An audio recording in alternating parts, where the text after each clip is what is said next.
Hi there. Hi, welcome to Curious Collection. I'm Will. I'm Cinnamon. Today we're going to talk about the resellers dropping out of the market and, what that means for us that are left.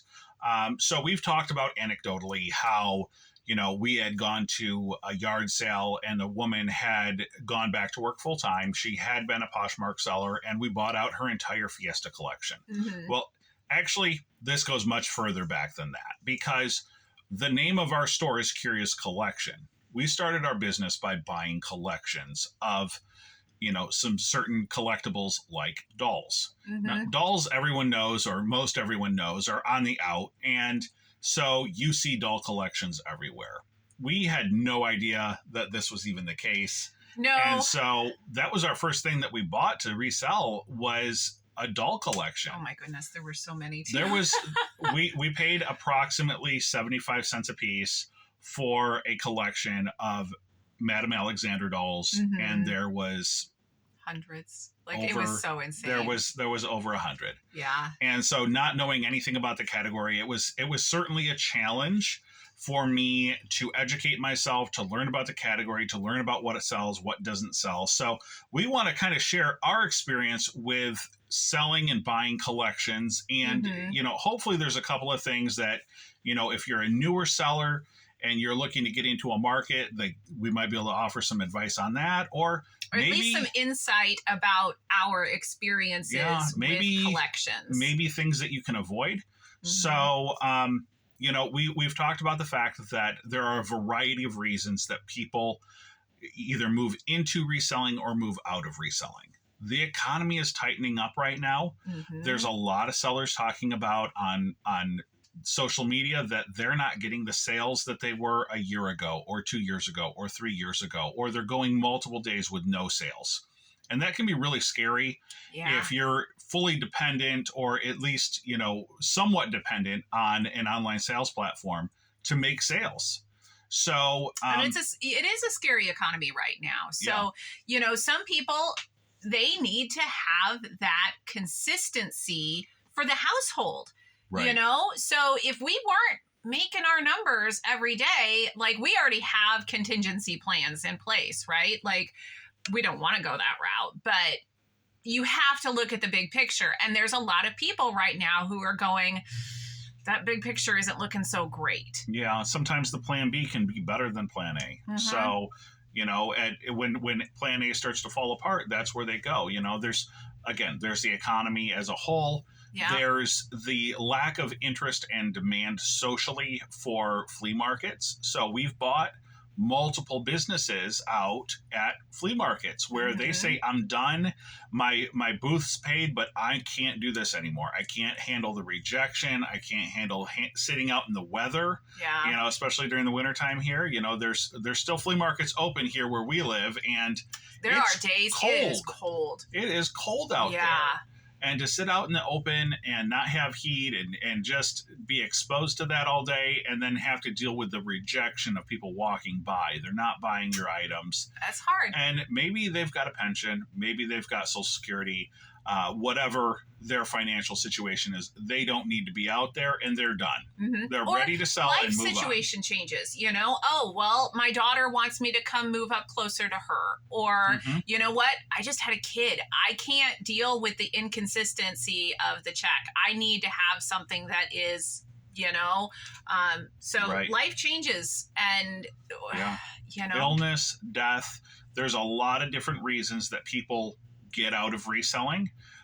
It doesn't necessarily mean because they're getting out doesn't mean it's a bad time for me to get in, but it certainly means that things are changing and we all need to be aware of that. Mm-hmm. So some of the things that we talk about is we're presented with these opportunities.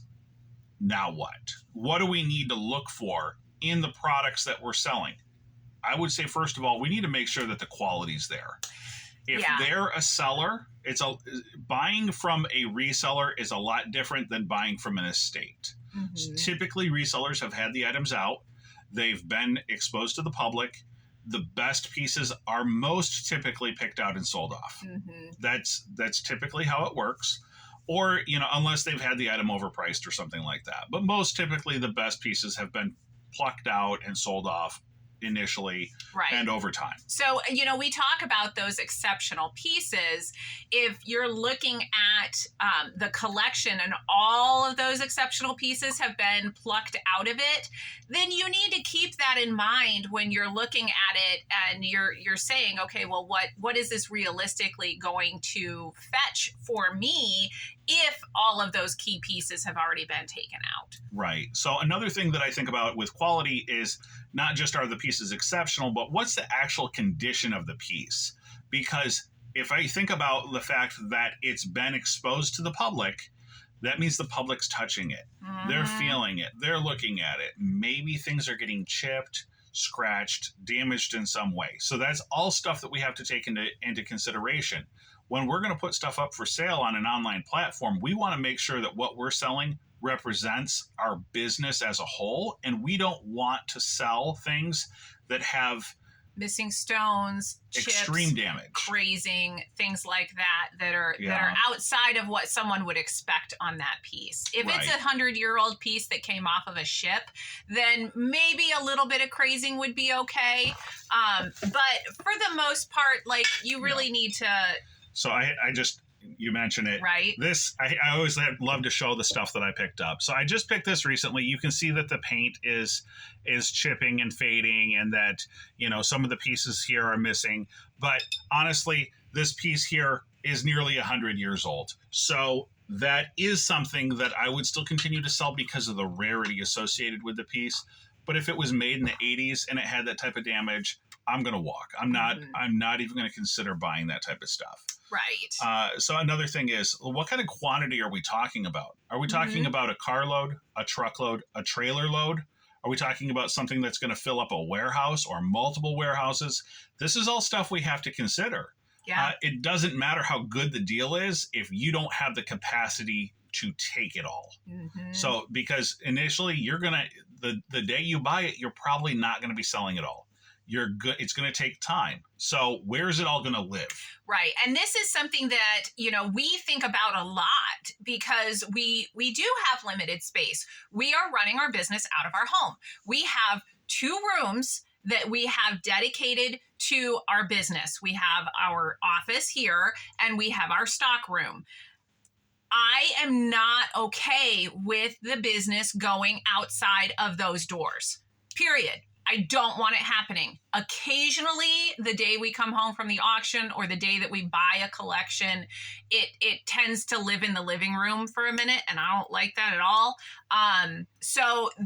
It does take time to sort, and so we don't want to put it into, you know, the incoming goods that are being processed. Right. We have a system. We do have a sorting system, and so we sort it before it actually comes into those places. That way we can get it moved out quickly if it's not something we intend to sell online. Right. But it is important to know, like, if it was like those dishes, we already had a place in our head. We're like, okay, well, we just actually emptied this rack, and we know that all of those dishes, once they're processed, will be able to live on that rack. Okay, I get it.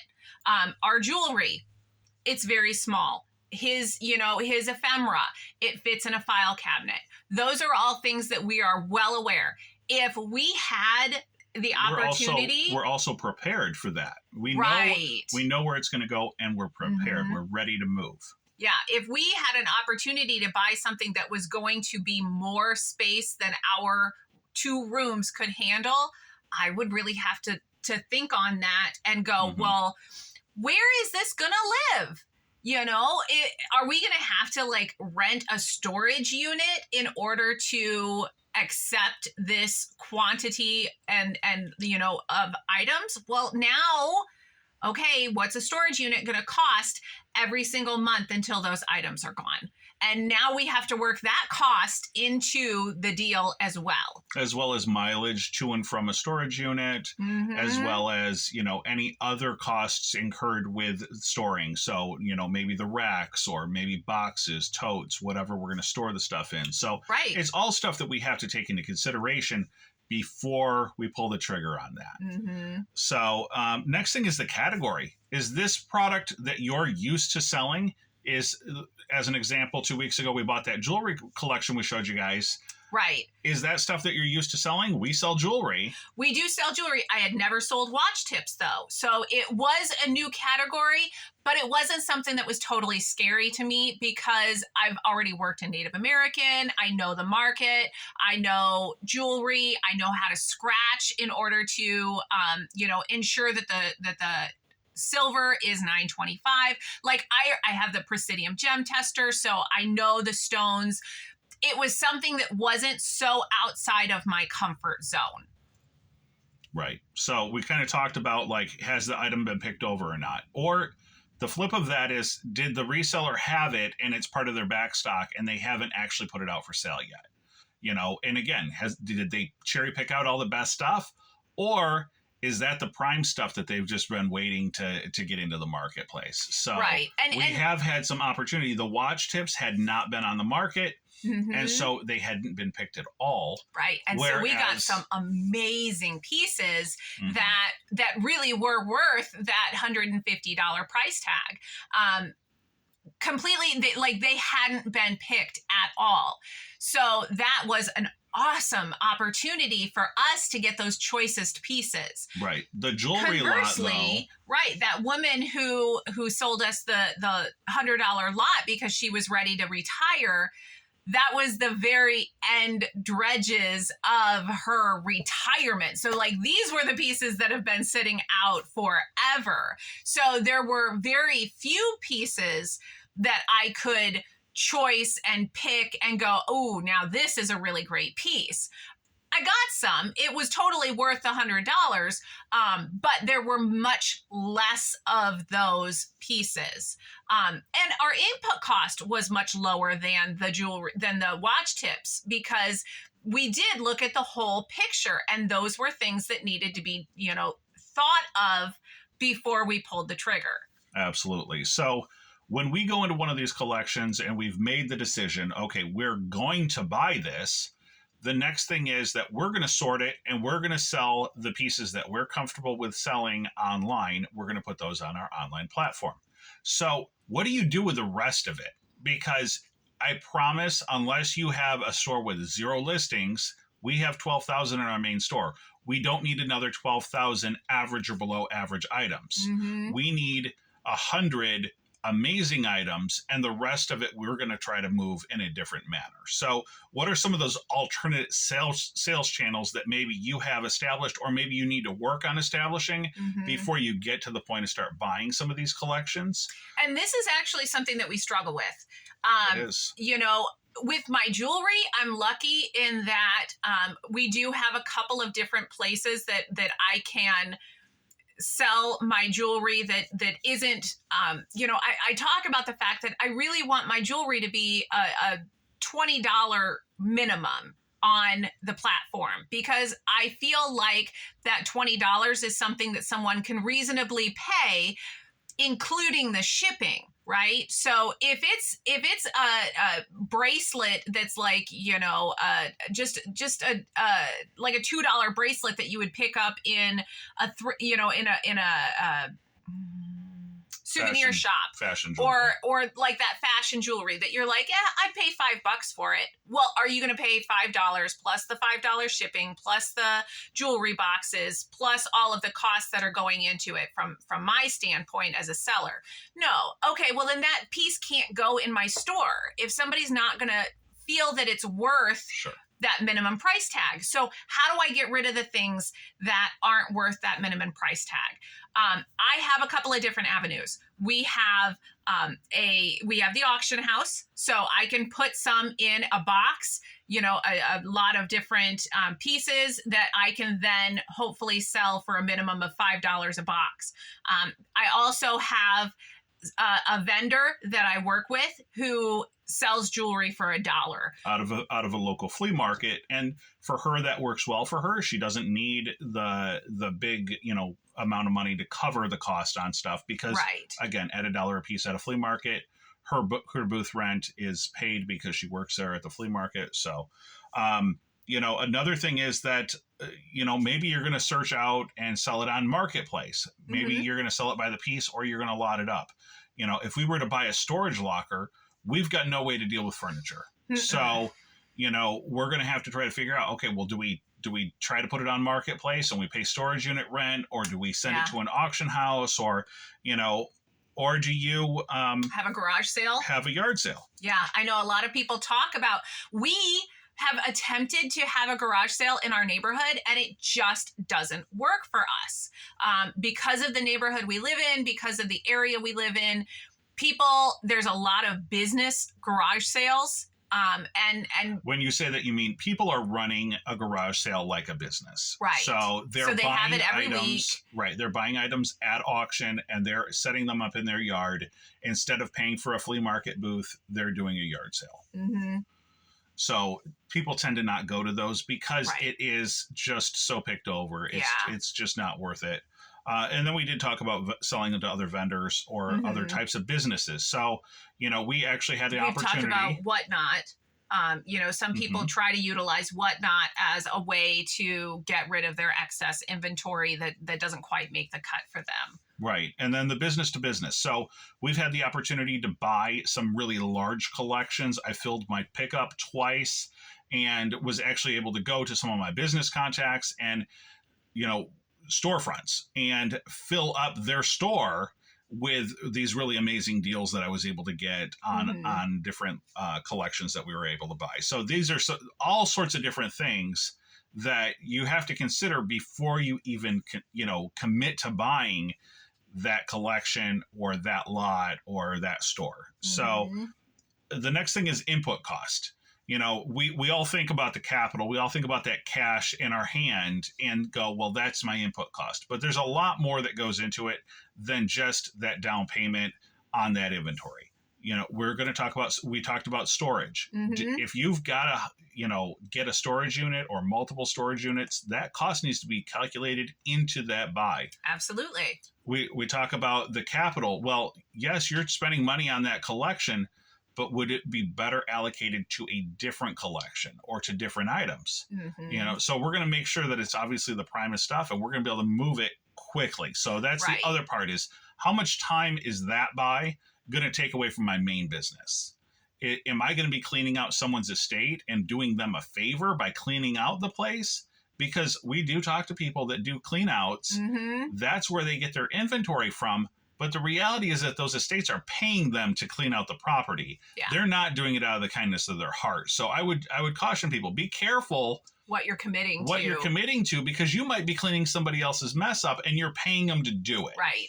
So another thing is that your knowledge in that category, and we kind of touched on that a little bit, but that's an input cost. If I have to go out and re-educate myself on how to sell a different category, I see all the time on Facebook Marketplace, people are selling clothing and everything stores. So they've got action figures, they've got video games, they've got, consoles, they've got comic books and all sorts of different things. I don't sell any of it.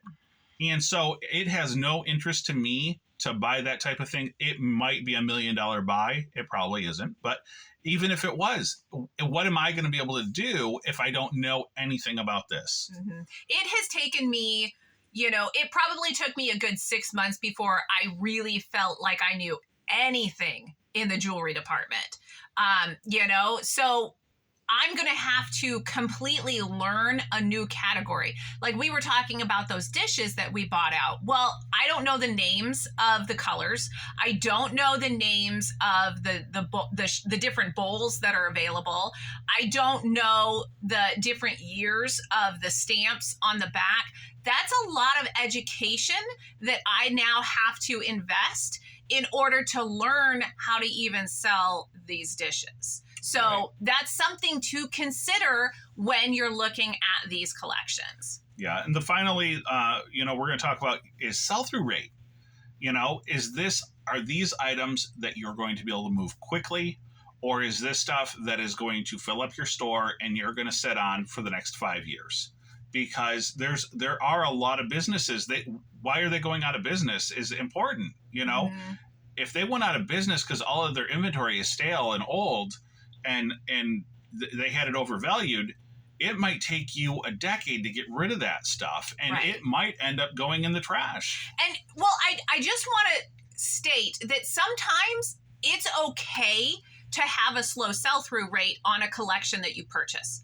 We bought a collection of AP photos, right, from Associated Press. So we bought an entire collection. There were over 200 photographs. And that was something that, again, you're thinking of all of these things when you're making the decision to purchase, right? So we're like, okay, well, when we're looking at what kind of space is it going to take up, it's not taking up any space at all. Those can all go into a file folder, no problem there. However, the sell-through rate is very slow on a collection like that. But listing it, super easy. They already had this particular collection had the article on the back. So it already told you what the item was. So you've got your description, title. Right. Yes. All of that, is already made up for you. They're a slow sell, but you can set it and forget it. And then those things are going to continue to sell for you throughout the rest of your career. Right. So, or is it something that's big and bulky? There's not a lot of general interest in, and it's just going to burden your whole world. Right. And then you're going to sit there and you're going to look at it and you're going to curse yourself for ever making that buy, because that happens sometimes too. Right. So, our goal when we buy a collection is that ideally we want to see that capital come back to us within a week. Mm-hmm. On the outside, we give ourselves 2 weeks. Yeah. Which is not a lot of time, which means that you are going after we go into those collections, we pull out the best pieces, we get them listed the day that we buy the collection or the next day. And we hope that, if it's a Monday, by the weekend that we have a great weekend sales and the items will sell and we've made our money back. And then again, like we said, once you've made your money back, then the pressure's off. Right. And all the rest of the collection is all gravy. Right. Right. So, we showed you guys that we had bought the collection of jewelry. So you had gone through it. You had plucked out some pieces. There was maybe a dozen or so. Right. I mean, there were hundreds of pieces, but we only took about a dozen. Mm-hmm. There were, Native American arrow points. There was coins. There was jewelry. Yeah, some clay marbles. Right. We took those. We separated it by category. We put them in boxes, and we sent them to our local auction house. The auction house, we had talked to them on that Monday. They set us up for a drop-off appointment on Friday. The following Tuesday, they auctioned them. And it's gone. Everything is gone. Mm-hmm. They sold every single piece for us. Yep. And it took us 8 days. And the pieces that I had handpicked out of that collection, I sorted them and I listed them within the next day or two. And we've already had some sales on some of the necklaces and things that I had pulled. So we're good. Right. We're good. Right. I've got no complaints. So that would be my advice, is that if you're going to do one of these buys, you've got to move quickly. Mm-hmm. The longer it sits, the less value you're going to see in it, and the more aggravation it's going to cause. So you don't want your buying to be your downfall or your demise. Mm-hmm. We're constantly presented with things. I've personally never run into a situation where I haven't had enough items that I could buy. That's always the flip side, is I can't sell it fast enough, or I can't list it fast enough. Yeah. So no, and that's real, because you're right. The longer the items stay unsorted, or, they get pushed back and pushed back further and pushed back further. Well, now you're not excited about that anymore. And it becomes this daunting task. We have not sorted and photographed that Fiesta lot yet. And it keeps making its way onto the to-do list. It's next. Yeah, but then we just for bought for 5 weeks. It's next. Exactly. It's always been that next. But then I got those watch tips. Well, everything's going to have to go on hold because I got to get those watch tips put up. Well, now we just had 2 auctions this weekend. 3. Yeah, 3 auctions this weekend. So, now the dishes have to go on hold because I got some really amazing pieces at these auctions that I have to get listed immediately so that we can get that money back. there was money tied up in that Fiesta lot too that we're not getting back because, you know, if it's not listed, it's not making you money. Right. So that's something that you have to think about when you make these buys. Right. So that's our thoughts about buying out collections, buying out vendors. Certainly proceed with caution. There are a lot of pitfalls here. There is also the potential for a lot of upside growth on that. Absolutely. When people are desperate to get out of a situation, they will not necessarily be acting in their best interest. And maybe their best interest is just getting out and getting whatever they can. Right. You don't know what their motivating factor is. Right. So I certainly am not advocating for taking advantage of people. No. But I am definitely letting you know that there are people that are desperate and they need help to get out of the industry. And if it can be mutually beneficial. Yes. So they you know, we've had very good relationship with some of the people that are selling some of these collections and ongoing. So yeah. No, for sure. And there's times when we want to get rid of a collection, and you know, so when we had that jewelry buy, like, okay, I pulled my choicest pieces and now I need to get rid of it. So it works both ways.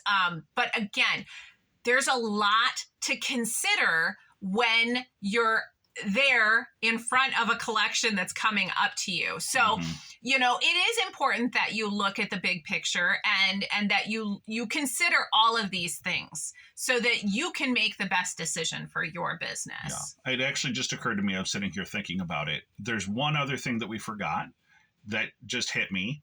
And if you have anything that we forgot, please drop it in the message line. But what I was thinking about is disposal.